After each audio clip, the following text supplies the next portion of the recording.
इयत्ता 6वीचे इतिहास आणि नागरिकशास्त्र या विषयाचे साप्ताहिक नियोजन आज आपण पाहणार आहोत। तर साप्ताहिक नियोजनासाठी आवश्यक असणारे घटक आहेत माहे, आठवडा, कालावधी, पाठ, घटक, उपघटक, अध्ययन निष्पत्ती आणि तासिका। तर आपल्याला इथं पहा जून महिन्यामध्ये आपल्याला फक्त वर्गपूर्व तयारी घ्यायची आहे। त्यानंतर जुलैमध्ये पहा आपल्याला 3 पाठ शिकवायचे आहेत, भारतीय उपखंड आणि इतिहास, इतिहासाची साधने आणि हडप्पा संस्कृती। या ठिकाणी अध्ययन निष्पत्ती आणि तासिका देण्यात आलेल्या आहेत। ऑगस्टमध्ये आपल्याला परत आपले समाज जीवन आणि वैदिक संस्कृती हे 2च पाठ घ्यायचे आहेत, एक नागरिकशास्त्राचा एक इतिहासचा, आणि चाचणी क्रमांक 1 सुद्धा घ्यायची आहे। अध्ययन निष्पत्ती आहे, तासिका आहेत।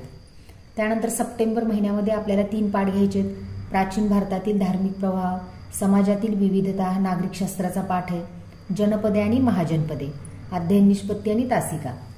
त्यानंतर ऑक्टोबर महिन्यामध्ये आपल्याला परत जनपदे आणि महाजनपदे, मौर्यकालीन भारत हे 2च पाठ घ्यायचे आहेत आणि आपली प्रथम सत्र परीक्षा याच महिन्यामध्ये असणार आहे।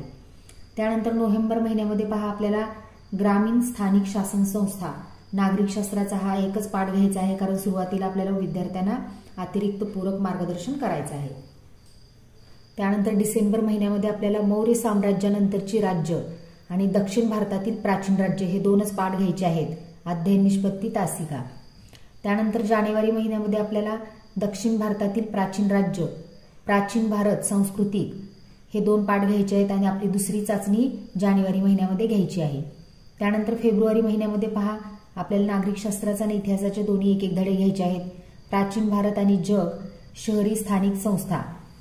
त्यानंतर मार्च महिन्यामध्ये आपल्याला नागरिकशास्त्राचेच 2 धडे घ्यायचे आहेत, पहा शहरी स्थानिक शासन संस्था आणि जिल्हा प्रशासन हे मार्च महिन्यामध्ये घ्यायचे आहेत। या ठिकाणी अध्ययन निष्पत्ती आणि तासिका आहेत।